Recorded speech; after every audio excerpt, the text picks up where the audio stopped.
POV. Tu divorces mais ton mari est expert comptable. Pour le divorce, on partage comment? Alors je te rassure tout de suite, j'ai préparé le bilan. Alors j'ai établi un plan de partage des biens en fonction de leur valeur nette comptable post-dépréciation sentimentale. Alors pour les enfants, on est clairement sur les comptes de charges fixes. Et depuis leur adolescence, sur des charges exceptionnelles quasi quotidiennes. Et non déductibles, bien entendu. Et comme leur amour maternel est inversement proportionnel à l'investissement paternel, je te les laisse bien volontiers. Alors pour le chien, là c'est un peu technique parce qu'il est en leasing. Comme c'est un chien de catégorie 2, je l'ai enregistré en immobilisation. Et comme je l'ai mis au nom de ma boîte, techniquement le chien il appartient à la banque. Donc qu'est-ce qu'on fait? Je le garde ou on le dépose au Crédit Agricole?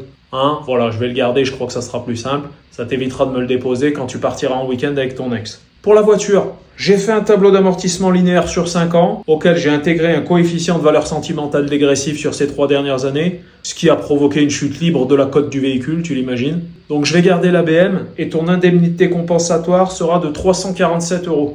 Enfin, pour la maison, là j'ai fait une extraction des charges des 10 dernières années, en prenant en compte l'amortissement, les investissements de travaux que j'ai effectués, taxes foncières, ce qui m'a donné une plus-value totale potentielle, mais qui est totalement annulée par la moins-value conjugale.